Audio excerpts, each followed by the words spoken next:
hands. Oh, there was just good morning. Thanks a lot. Good morning, everybody. Yes, welcome to the second webinar, Solar Water Pump webinar. Today's content is realization of solar powered systems. With the first part, I will present problem identification, boundary condition, technical solution, and project planning. Then the second part will be presented by Dylan and Bob. I will show later on.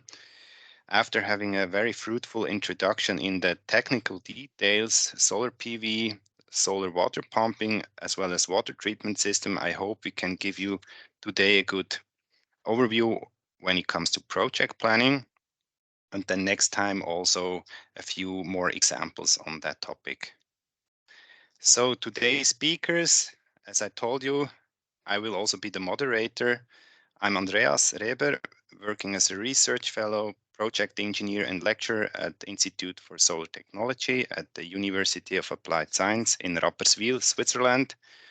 Then we have Dylan Derac, actually, working also as research fellow at Dost University of Applied Science in a different institute. And we have Bob and from Liberia doing his master's in Switzerland at ETH Zurich, and they're gonna introduce themselves later on. So today's topic is actually a bit more from the generic point of view, at least from my side. And I'm currently in South Africa for a realization of a solar water project.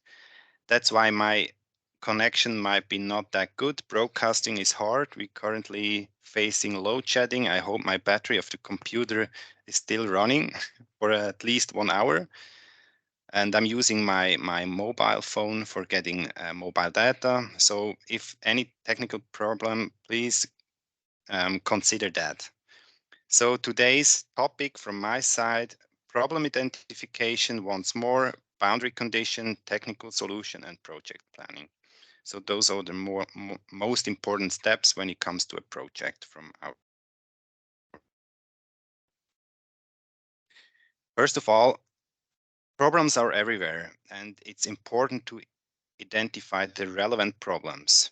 There is not only technical problems, but also non-technical problems, especially when it comes to communication. So it's very important to also face the to find a solution for the non-technical problems. Problem identification can be done by local organization or communities. It can be assisted by universities, assisted by NGOs, and many, many more.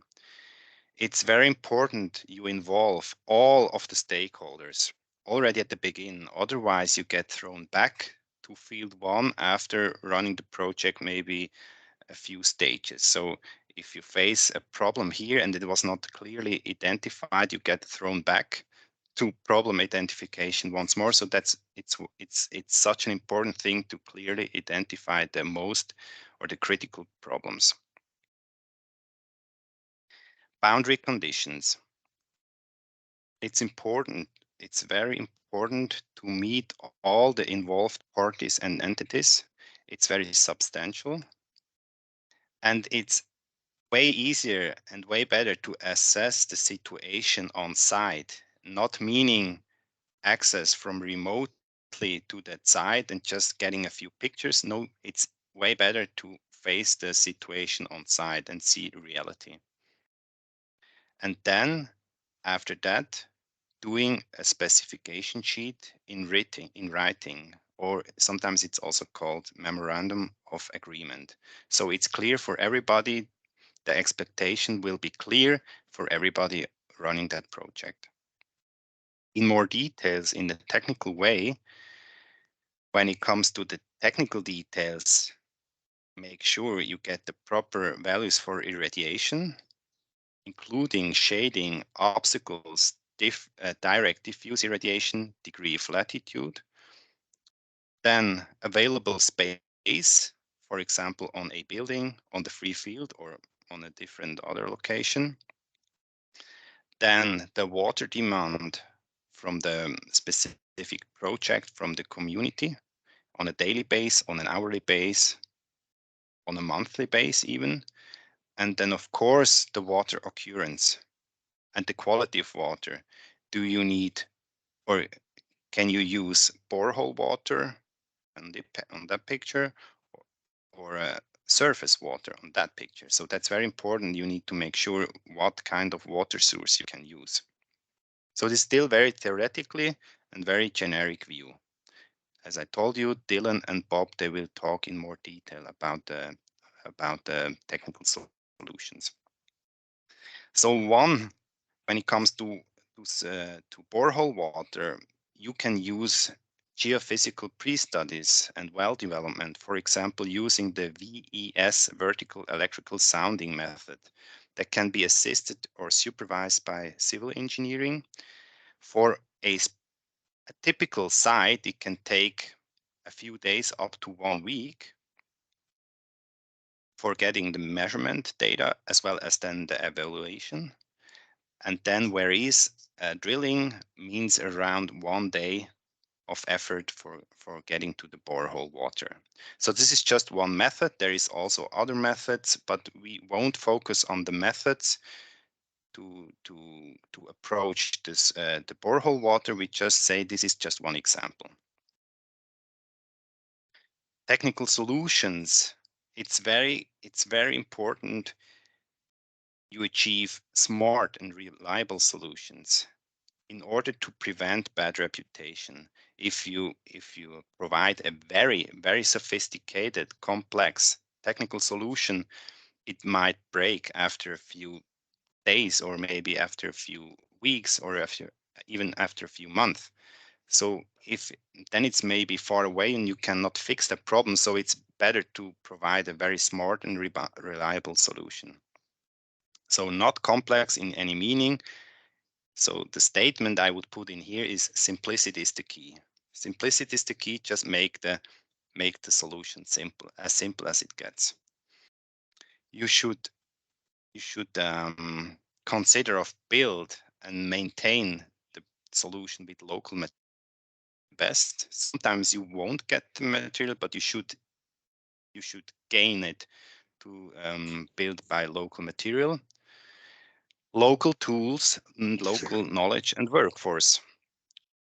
You should involve local people so they learn on the job. They should also co-develop and bring in their own ideas as well. Then when it comes to build, commission, and operate the system. Please also keep in mind, I don't want to insult someone, but expensive parts might get attracted thieves.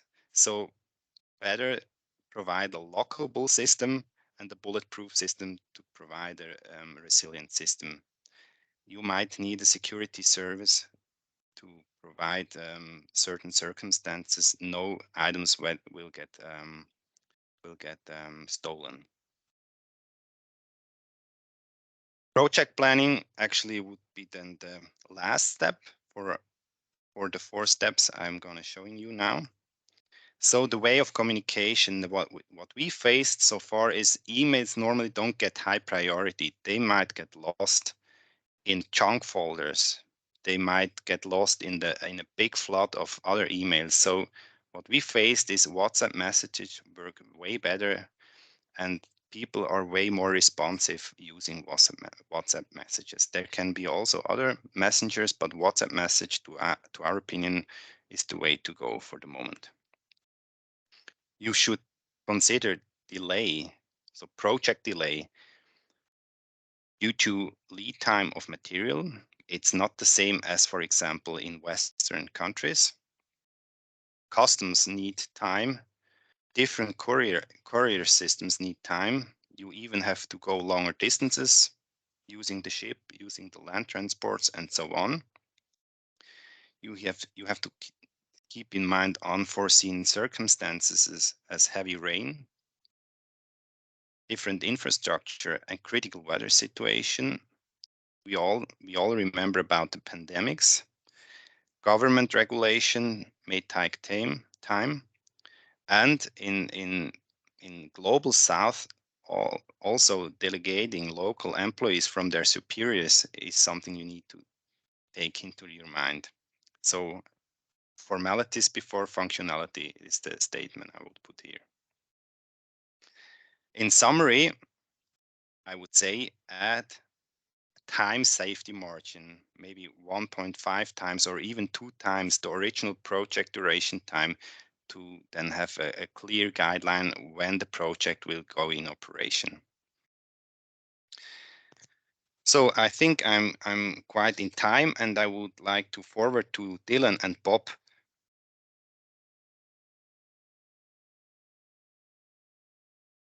Yes, thank you very much, Andreas. I will take over the slides now, the screen. This. All right. So let me turn on the camera so you can see us. So my name is Dylan, and this is Bob, and we're going to talk about harnessing solar energy for drinking water projects. I'm referring to the project we did last August in 2022. So in this presentation, we're going to talk about the finance and the stakeholders. And after my part, Bob will take over for realization, utilization, and maintenance to keep the project sustainable. Okay, so we give the word to Bob. Thank you, Dylan. I'm Bob. My official name is Lai Sano. I'm from Liberia. In 2018, I got an associate degree in civil engineering. So just a little background about myself. And then later went on to obtain a bachelor's in civil engineering. In 2019, I began to work for an NGO, a Swiss NGO called the Buya Trust Foundation in Liberia. In this NGO, we are primarily providing clean drinking water in local communities in Liberia. And currently, I'm studying a Master's of Advanced Studies in Switzerland at ETH. As I said, my name is Dylan Derac. I started building just furniture out of wood, and then I started my studies at OST. As Andreas already mentioned, there I did my bachelor's in environmental engineering, and then went on to some development aid projects. And now since start of 2023, I'm working at OST as a research engineer. Just to summarize quickly what we are going to talk about. First of all, we're going to introduce you to quickly to Liberia and BTFS, the foundation which sent us to Liberia. And then about project requirements, how to start it, how to approach stakeholders, financing situation. And after that, Bob is going to take over for the planning, realization, and utilization. So quickly, Liberia in a nutshell. Liberia is a country that had many catastrophes behind it. Many people live around the capital city, having a lot of problems with sanitation and health. Due to the recent conflicts there, water plants and water treatment systems have been broken down.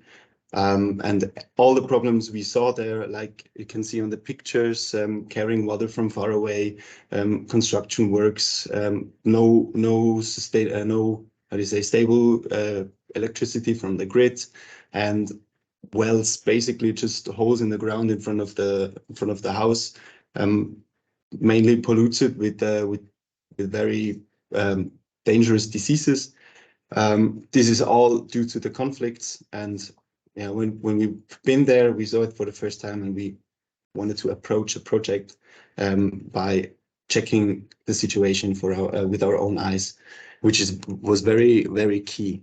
So when we first got to a site, or we heard of a problem, we went to this site, we went to the community there, and we first checked out all the challenges that could get in our way. We talked to all the people who are involved, and with that we started to form a rough solution to lay out a project and to get an idea of what is needed and what how the water can be used at this very location. I will get into this quickly after.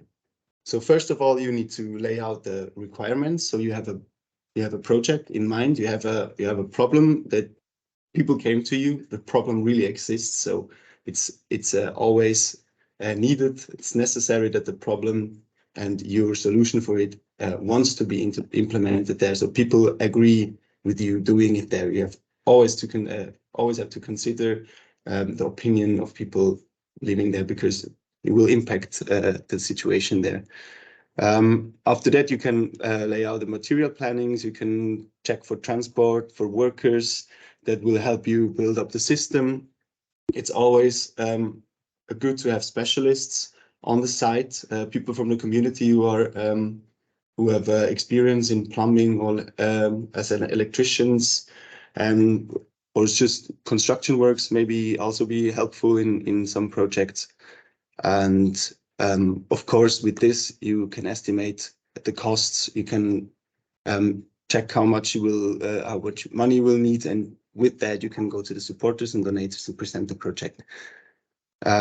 So to start with, as I said, you need to do something like a survey. You have to go to the sites. You have to talk to the people, and you always have to take the stakeholders and consider them in your projects. You have to check who are most authorized inside this community, and out of all the authorized people, you have to check for the people who are most interested in what you're doing, because these people, as you see in this graph, in this design, these people are key players in your project. These are going to keep your project going. This will give you drive, also amongst the whole community, because with the people in charge being on your side, you can get many more votes onto your side, or many more people on your side. And with that, not just the agreement is here, but also much help, and as well as many different perspectives out of the community, so that you can consider in building a solution. There are also other stakeholders like government and investors and manufacturers that you have to think of in advance. It's important that you have all the players before you start the project. So this is an example on the picture, how such a council could look like, a community member ship, the inner circle, if you like that. We went to the site, we visited all the wells, we checked the depth of the groundwater, the height of the surface. We checked for the authorities. We went to different people, like not just the authorized people, but also teachers, pastors, families, and asked them about their situation. And with that, we could first plan a conceptual planning that is needed in order to present it to the stakeholders for the first time. What is also very important is that you always think of the benefits that the stakeholders can have. So, of course, the main goal of a project in water management is about health and hygiene. It's to improve the living situation then regarding health and hygiene. But along with that, maybe come some other perks. Like in our case, we built a whole solar system, which was also connected to the plugs in the buildings. So people there were able to use the power outage, which was kind of the agreement in this situation, because we didn't have to pay any money in order to use the lands there, but in return, people there could use the power to charge, to fuel the house and charge their devices. Another very important perk, what I like to lay main focus on is the educational part about it. As you can imagine, we went there with the ideas that we learned in a very, very good university, focusing on projects like this. We went down there and went to a community, maybe several kilometers from the capital city away, and there people don't understand what a gravity-driven membrane is, and understandable. So therefore, it was always important to have these stakeholders, to have these people from the community involved in the project in order to make them understand the system. And understanding the system means understanding what is needed to keep it going, to keep it sustainable. And with this, when you get maybe an electrician, maybe a plumber that is able to maintain the whole system. You can empower the whole community, as you can see in the left corner on the bottom. You will strengthen the whole community by making it independent in some way, and people will see it. People will get that they can do something with their own hands, that they have what is needed with the project built there, and if they keep it, if they treat it well, if they keep it sustainable, it will help them for a long time. And in order to do that, we came along many difficulties. First of all, of course, language barrier. Liberia is an English-speaking country, but still the accent is so strong. We always had to have Bob around to tell us what people are telling us, and to tell them what we are saying. So it was always difficult to make them understand, just just because of the language. And then there, as I mentioned, there come the lack of understanding in WASH topics and in the technical issues and the technical aspects, and it just made things much harder, like organizing meetings, and yeah, therefore at the end we needed to make a meeting. We had to organize a meeting that maybe a month in the future, so everybody will be there. There many things had to be considered, like there couldn't be a football game, or there couldn't be church, something in the church, because then people won't attend a council meeting. So we had to check on that, and maybe we offered some food. We did some food and drinks. So people were like more attracted to coming to this meeting, and there we could present the MOU. And the MOU, the Memorandum of Understanding, is very key, as Andreas already told. It's very important with the MOU. You make the project go. You make it sustainable. You make it go far into the future.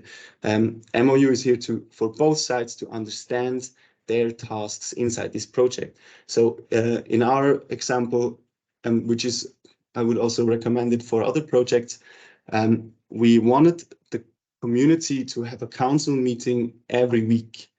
Every week they have to get together, talk about the whole water situation, talk about how finances are going, talk about how the system is going, talk about if people are coming to this well, or if it's too far away, if there maybe other problems occur, like something broke near the system and the pollutants come into groundwater.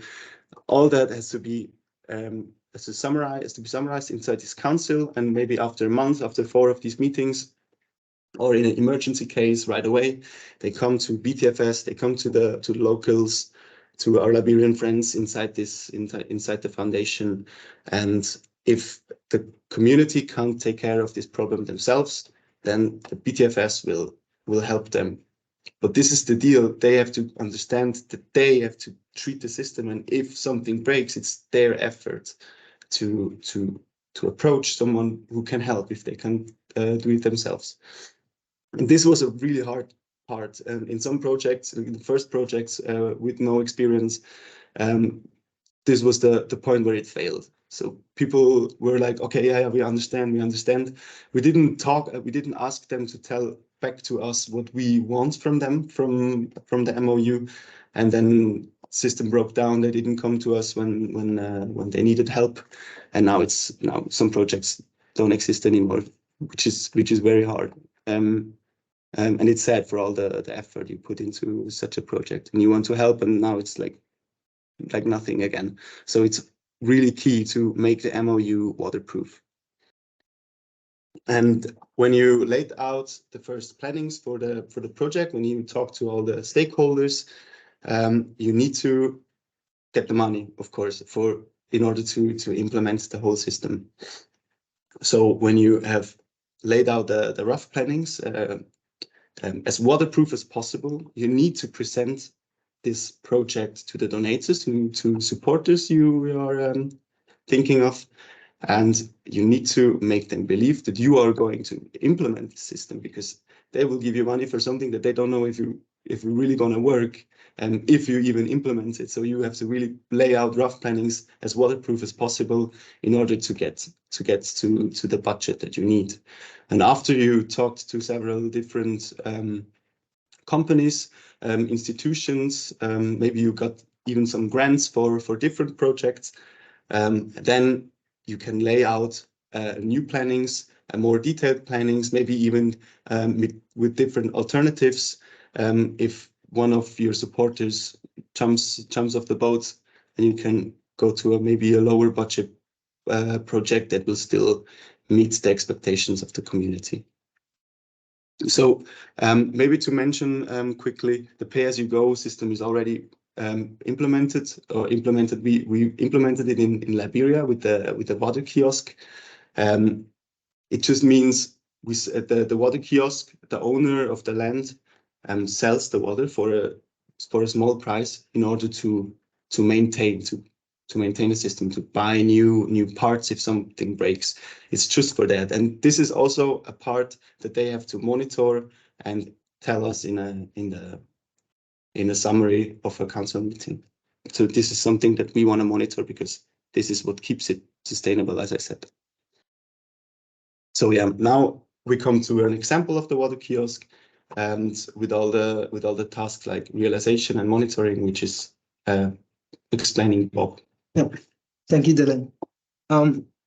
So what we're going to do is I'm going to run you through the this project, and Mina, we are going to talk about the solar setup of this project, and every contest is going to be in line with what we did with the Rock Hill. We call this the Rock Hill project in Liberia.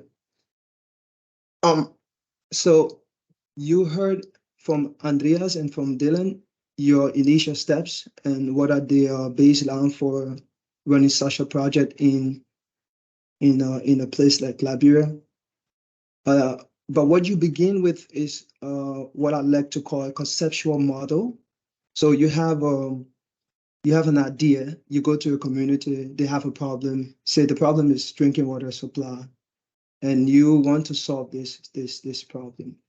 And you start with a conceptual model. So you have an idea of what you want to bring. So say, for example, in our case here, we say we want to treat the water. We want to make this water bacteria free so that it reduces the risk of people getting sick from bacteria. And you have to think about the source. So where you're getting the water from. And this, in the later part of this presentation, I'll tell you why is it important to think about the source, because this will impact how much energy you will use when it comes to the treatment of your water. And if you in our context, we took a well, and in this well we have to put a pump, and this pump will require energy, and then we have to have a building to protect some of the components of the system. And then on the top part of this conceptual idea is that you have to think about the most important part of your component, the solar panel, the inverter. And if you're going to store energy, how much energy do you need? Why do you need to store the energy? And it comes back to the ideas from Andreas. How much is the water demand? How much demand of water that you have to give to the community? So you have to think about this as you go through your project, and this will set the foundation for you and help you in the future part of the implementation. And now for when you have this idea, the next step is the implementation part. And I like to start with the site selection. As trivial as it sounds, this is very important because when you think about your project and where you want to put it, you have to think about what is the connection between the site and how do you get the materials that you need to your site. So say, for example, one thing you have to consider when you consider the site selection is road connectivity. Why? Because you have to transport these materials, and some of these solar components are heavy, they're big, and they need to get transported by vehicles into these site locations. So think about this, have it at the back of your mind that you need to bring your materials on site. Next is you have to put your your system in a place that you don't have shading. And this is very important for obvious reason because of the radiation. And if your project is to be in a place where you have to cut down trees, then you have to think about all of the procedures you have to pass through to cut down this tree. And it goes back to the to getting the community involved, having this MOU, who is responsible for what, and who are those people that you can contact for such attacks. So, and the next thing you want to do is now get more in depth with your design and what kind of a technology you're going to use. This design has to do with your sizing, the sizing of your system. So you have to think about how much energy do you need for your system, and also back that up with how much energy you can generate at a particular location. As you heard from Andreas, you need to think about the solar radiation within the location of your project. How much energy what is the potential of generating this energy? And for the system, you want to think about is it on grid? Is it off grid? Do you need storage? Will this does your project need to store energy? And this can also implicate the estimate, the budget of your project, because as you know, the battery component of your system carries the implementation costs up. And then the next thing is, once you have had all of these of information, you want to link with the right authority. It depends on your context where you're implementing your project. You need to speak maybe with the government entities. In our situation, we had to speak with community leaders and MOU. This is very important. You have to have an agreement with the community. Who is going to be responsible for this maintenance, if the sustainable part of it, what is the community giving you, and what are the reasons beyond what the community is giving you? And these are things that you want to consider.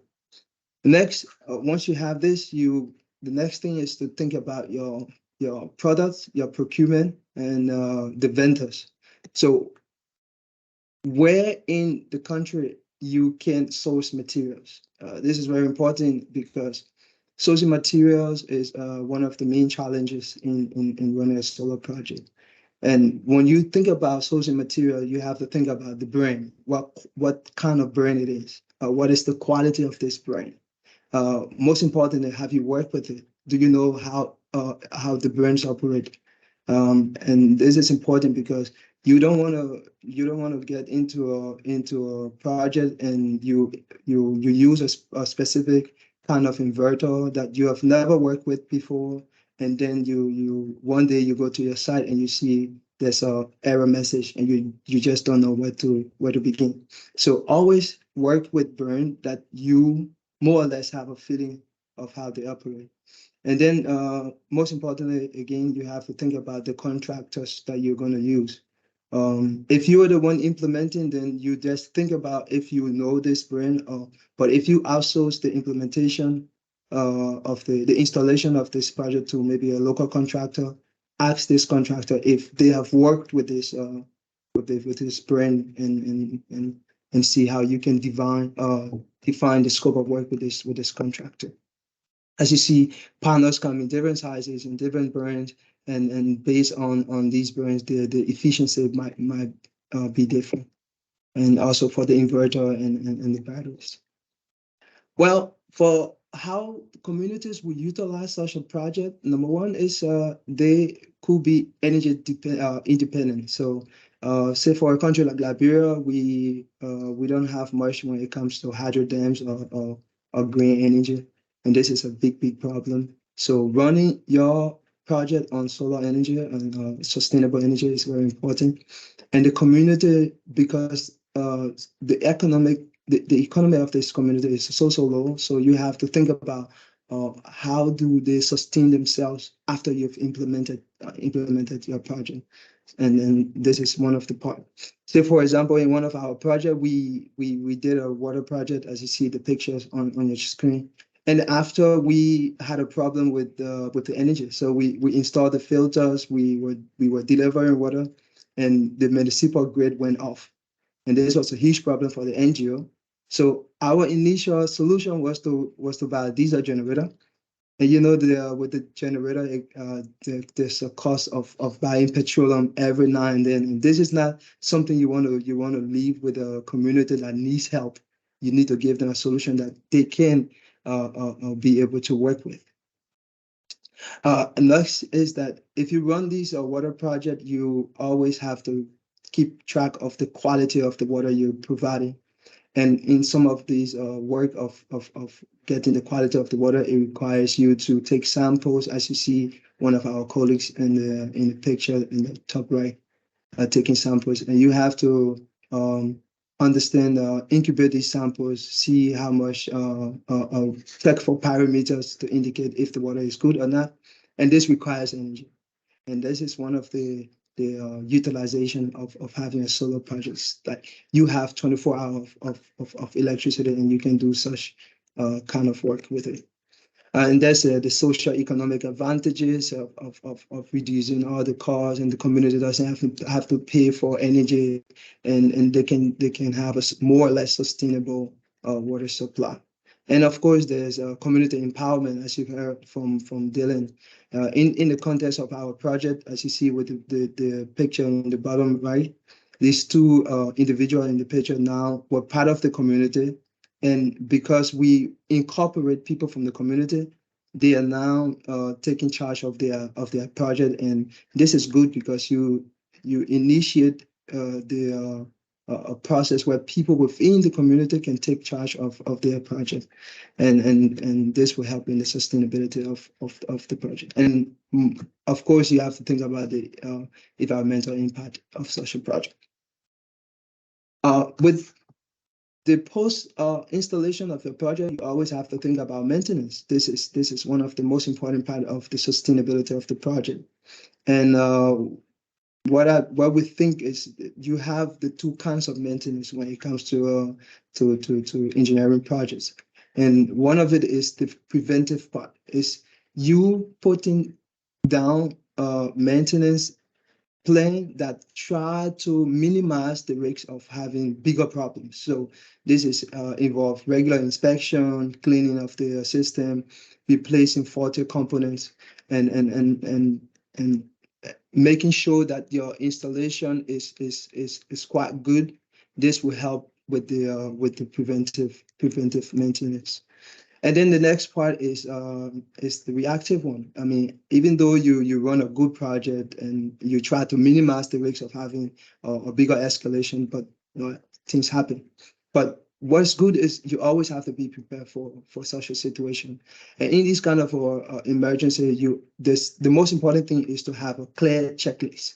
Is who is responsible for what, and what is going to be done if this happens. So say, for example, in our case, if we have, say, for example, a likely damage to one of our components, we make sure that the person who's responsible or the caretaker in that particular project has a number to call, and that number goes to, say, for example, the contractor. If we work with a contractor, we could keep him around and say, if we have a problem, we call you because you install the system, you know about the intricacy of the system, and you can help to solve this problem. So always keep in mind that you have to put in a checklist for just in case something like this happens.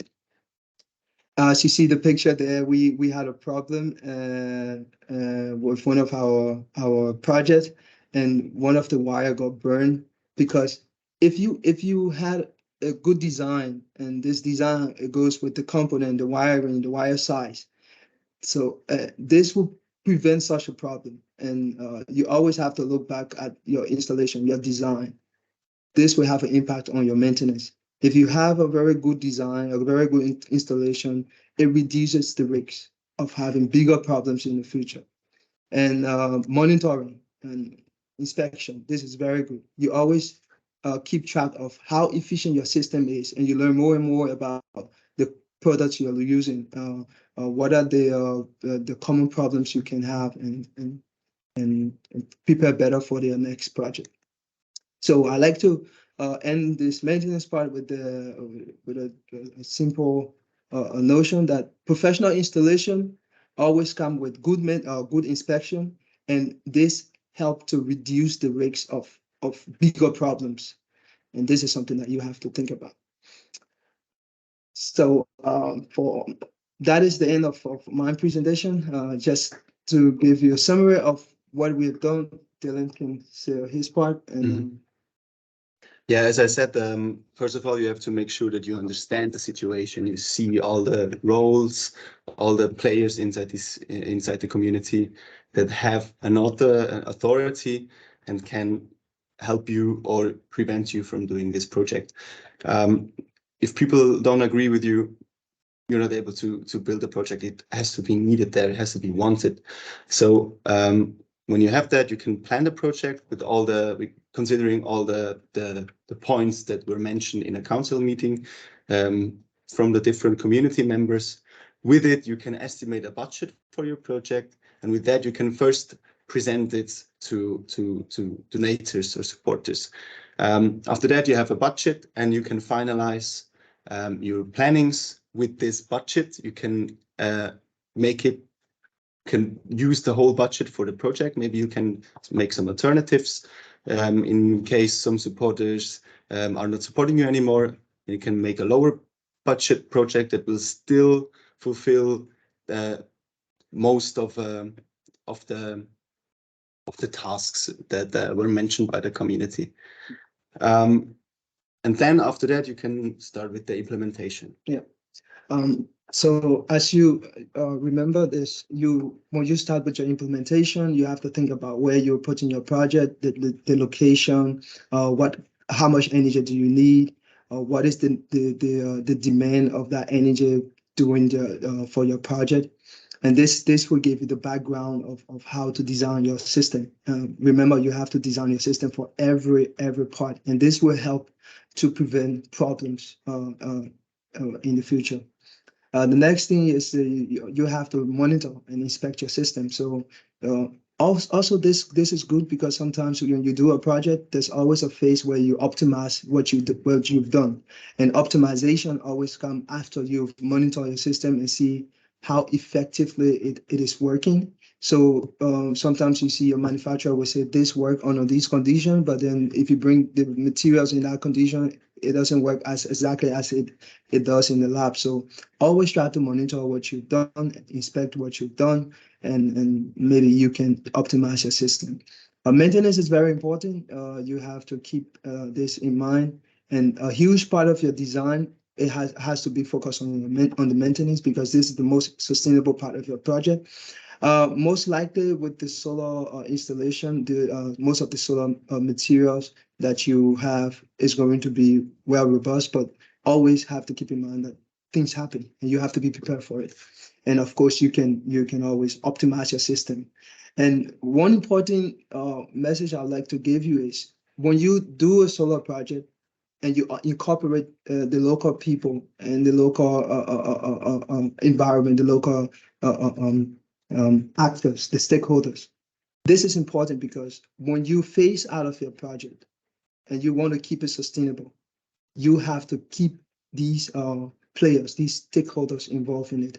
And always start with them. Always start with them from the plan, from the beginning, not in the middle, but from the beginning, because this is very essential to the overall sustainability of the project. Thank you very much. Mm-hmm. So with that, we're closing our part of the presentation of this webinar. Thank you very much for attending, and good luck on future projects.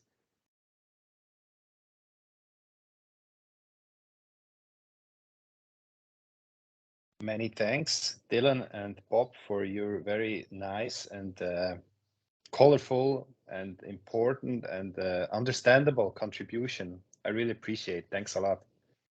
So now it's time for Q&A, and there is already 2 questions in the chat.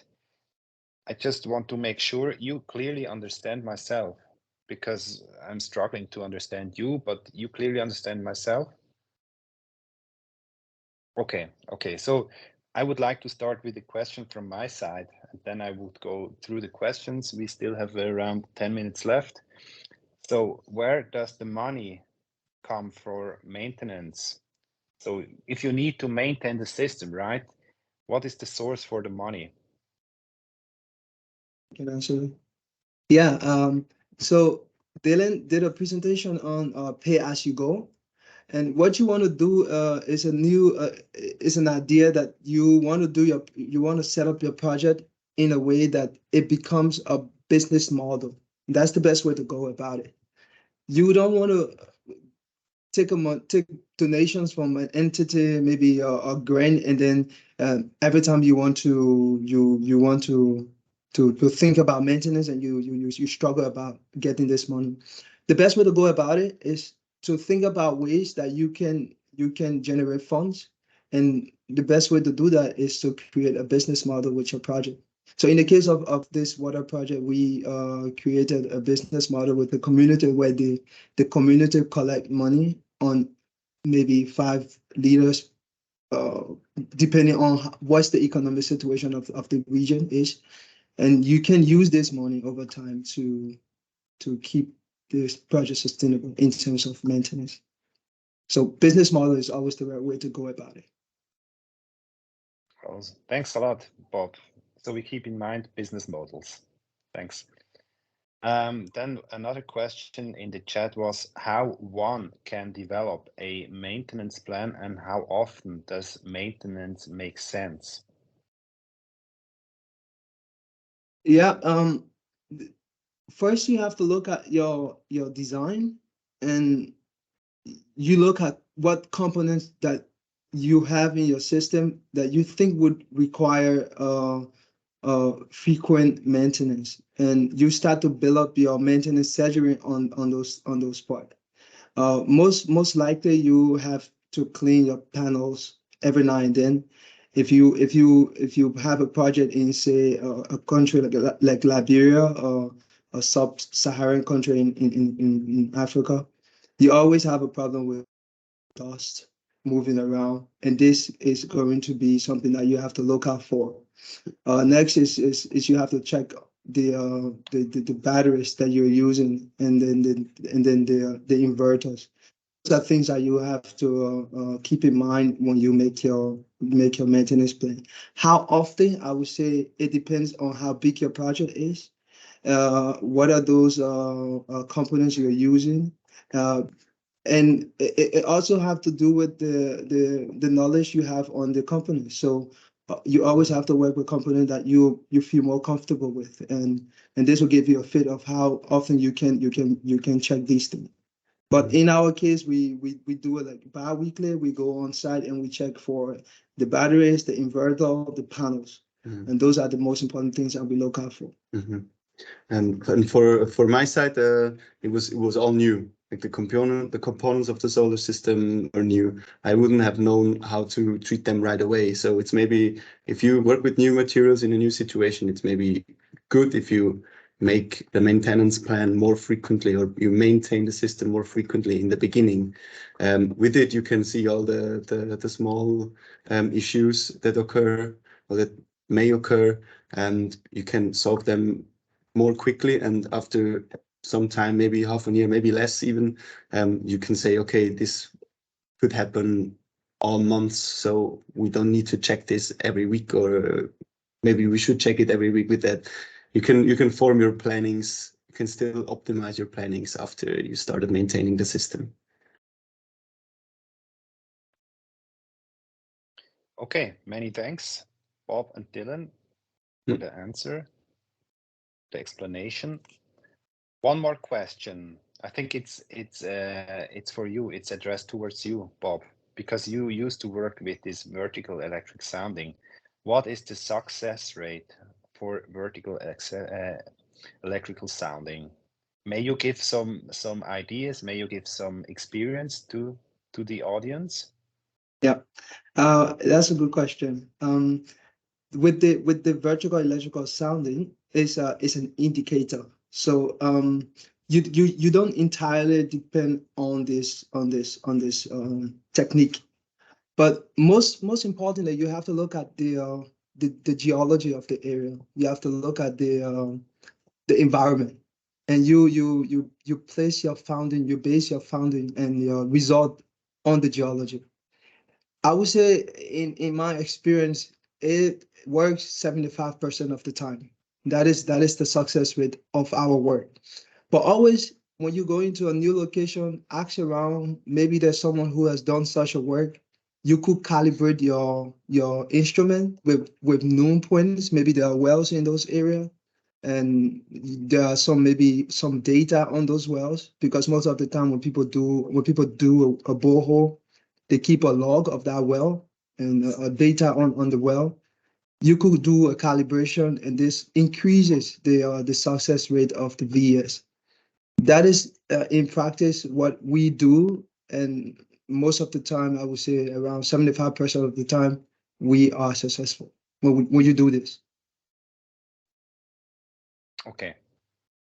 Many thanks, Bob, for your explanation. Another question is, was solar energy only used for pumping, or were there also was there also energy used for filtration or other application? In your No. specific example. I was part of two projects there where we built plants a solar system, and one was for the GDM, for this blue building you can see on the slides, and there it was only for the system. It was only used for pumping the water up to the tank, to the first tank where the groundwater is stored, and then to pump the clean water to the taps. To the how do you say, The taps, yeah. to the taps, and the filtration, it could be part of the solar system. It could use electricity, but in our case it was gravity driven, so we didn't have to put in any electricity into the treatment. But as I said, part of the MOU, part of the memorandum of understanding, was that people from the family of the landlord where the kiosk was built can use the electricity for private device, for private usage. So it's always, you always have to consider it. And as maybe worth mentioning will also be that in my experience, in a country like Liberia, when you build a solar system and you provide electricity and there is a plug or something, people will use it. People will use electricity that they can. So it's always good to make some safe capacity on the batteries, that in case people are using the electricity, there's still enough storage inside the batteries in order to pump water for a day. And that's always, it needs to be considered. Yeah, and most importantly, you have to go back to what kind of treatment technology you're using, and this will tell you, give you an idea of how much power do you need. In our case, it was a gravity-driven membrane, so this filtration had no energy demand. It was just to power the pump and to give electricity to the landowner. And in the second project, we built a solar system for a small hospital, for a small clinic, and that was only used for lights and for fans and for a fridge. It was, and now there was a pump is being installed, and therefore the whole battery stack needs to be bigger, but it's easy to make it bigger by adding some batteries after the system was already implemented. So if that answers the question.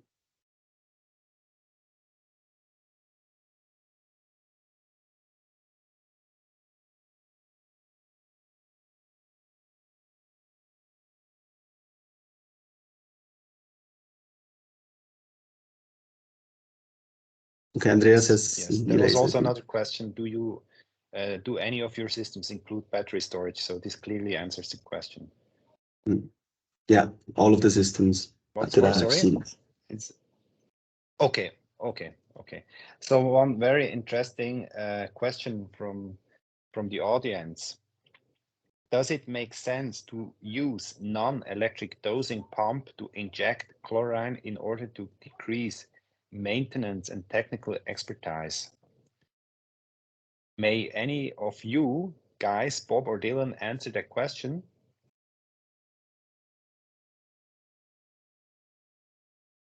Oh yeah.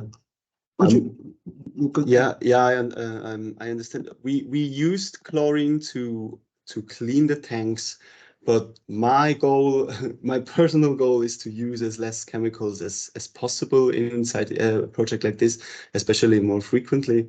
I don't want to use chlorine frequently because chlorine is something that everyone can put into the water, and everyone without the knowledge what chlorine can do to your body, and I think it's easier to maintain it manually once in a while with chlorine, clean everything, and then wash out all the chlorine water so it's free of chlorine again. And we didn't do it with any kind of pump. We just put it in manually. Yeah, and important that you have to understand with chlorine, you have to have some technical knowledge with it. Chlorine in water treatment requires an additional knowledge with the dosage and how much of residual chlorine you need to have in the water. This is much more technical. With our system, we treat the water just with the membrane technology and use the chlorine maybe once a month or once every 2 months just to clean the entire freshwater tank. That's it. Yeah, or even less. I think it was like once every half a year or something. And one point that kind of slipped during the presentation is also the environmental aspects. I think when you're in a country like Liberia where the infrastructure like water treatment isn't given from the start, you can build something completely new and you can make it in a sustainable way. You don't have to use a generator to provide electricity. You can use solar panels, so they are there right away, and therefore you don't need to use chlorine that is flushed into the environment, but can use maybe a more sustainable way of treating it.